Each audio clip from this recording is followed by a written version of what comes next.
শুভ সকাল, welcome kitchen ব্লগে আজও একটা ভিডিও নিয়ে চলে এসেছি। আজ বানাবো পাবদা মাছের ঝাল। পাবদা মাছের ঝাল তো তোমাদের দেখিয়েছি এর আগেও, এটা একটু অন্যরকম বানাবো। দেখো মাছটা ধুয়ে নিয়েছি, নুন হলুদ ভালো করে মাখিয়ে নেব, দিয়ে মাছটা একে একে ভেজে নেব। এত ফাটে পাবদা মাছ, খুব সাবধানে সব ভেজে নিয়েছি।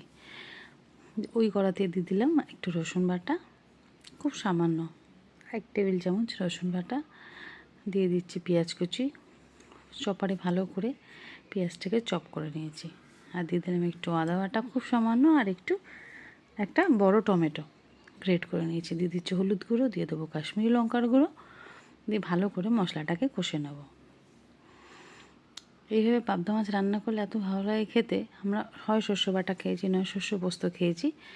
এইভাবে বানিয়ে খেয়ে বেশ ভালোই লাগলো। দিয়ে দিলাম স্বাদ অনুসারে নুন, দিয়ে ভালো করে কষে নেব। দিয়ে দেবো গরম জল, গোটা 4-5 কাঁচা লঙ্কা দিয়ে দিয়েছি, ফুটে গেছে। একে একে মাছগুলো দিয়ে দেবো।